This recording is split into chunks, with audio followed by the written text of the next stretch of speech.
to the league.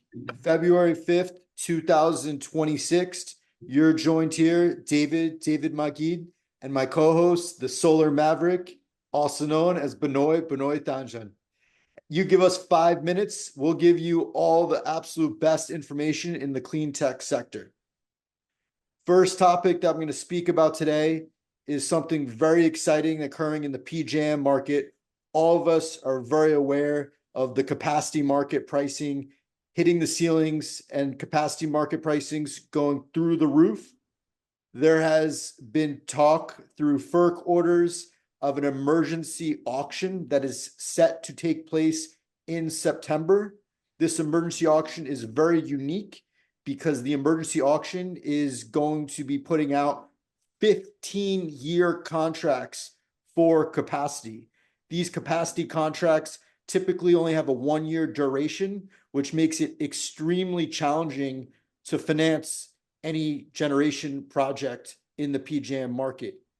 Everybody knows that, and they're really looking to put some market signals to incentivize more generation going on within PJM.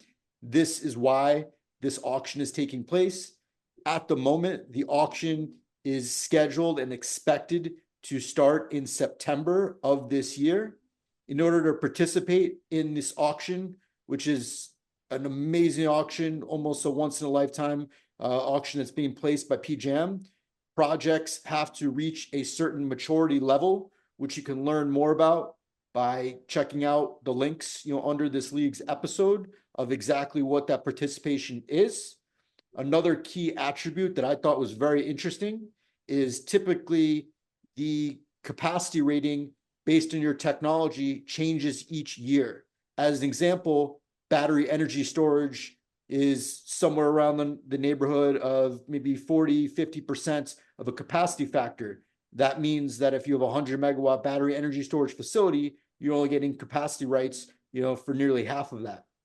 That capacity factor is adjusted every single year. With these 15-year contracts for capacity, they're actually fixing the capacity factor for the whole 15-year duration time. Absolutely huge, providing some certainty within the marketplace. So keep your eyes on that. If you have markets, projects in the PJM market, get to work. That auction is going to come out right before you know it. Second information coming out of the Massachusetts market is V2G, a topic that we have spoken about before. Right now, they're trying a demonstration project that's allocated towards virtual power plants, where the Commonwealth of Massachusetts is actually giving away and providing quote unquote free V2G chargers to enable a pilot participation. It is a small participation, about 1 megawatt. Let's see where that goes. Very exciting. And that's that. Thank you, David. That's really informational. I will always learn from hearing the topics that you talk about. Obviously you talked about the PJM capacity, and that's a huge opportunity with the 15-year contract for capacity, which hopefully will mitigate the large increases that we have seen in electricity rates in PJM. Obviously, I know very clearly the PJM market. So thank you for always the great news. And I'll be talking about 2 conferences that I've been at in San Diego, California, Distributech and the Cleantech Forum North America. If you're not familiar, Distributech is a major utility and grid modernization conference focused on technology shaping the future of the electricity industry. The Cleantech Forum North America is a leading clean energy investment and innovation conference, bringing together startups, investors, and strategic partners. That was last week. Distributech is going on this week. Actually, as Dave said, today is Thursday, February 5th. This is the last day of the Distributech conference. It's been actually interesting hearing all the different concepts that they've been talking about now at DTech. They call it, not Distributech. They're actually going through a marketing change. AI load growth obviously is front and center. Data centers are driving demand faster than grid upgrades can keep up with. Resiliency is no longer an option. We've seen obviously extreme climate events, obviously the big snowstorms and blizzards that have impacted a lot of the US and surprisingly in places of the country like the South, Florida, Texas, Tennessee, have been seeing weather that they've never seen before.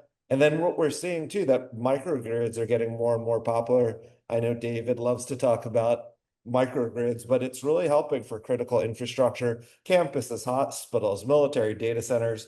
It was interesting hearing from a lot of the utilities that they're trying to be more creative because you could put in a microgrid a lot faster than transmission distribution upgrade or an upgrade to the existing infrastructure. Also, we're seeing multiple technologies come online. Obviously, we've talked about solar storage. There's obviously EVs. I've been hearing conversations about nuclear modular reactors. Infrastructure upgrades are unavoidable, as I talked about before.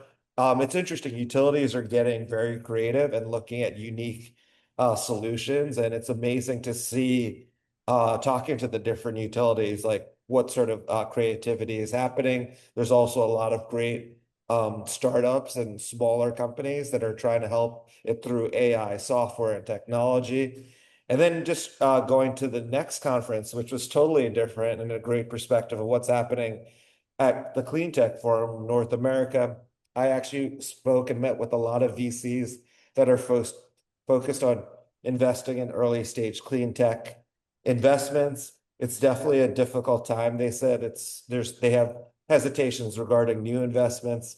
What they're seeing, the venture capital companies, that the exit timelines for their existing portfolios are taking a lot longer. Liquidity events, as I mentioned, is taking longer. Funds are more cautious about deploying capital.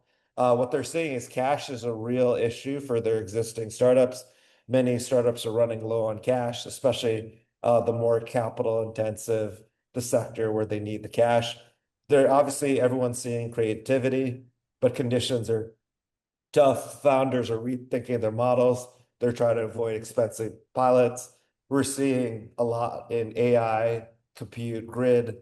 So it's interesting to see what's happening in the industry. Clean energy has obviously been impacted by everything that's happened last year with the big, beautiful bill.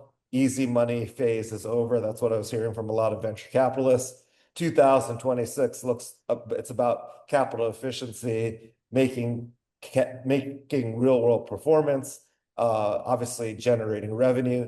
The transition continues to happen exponentially, but right now is a difficult time.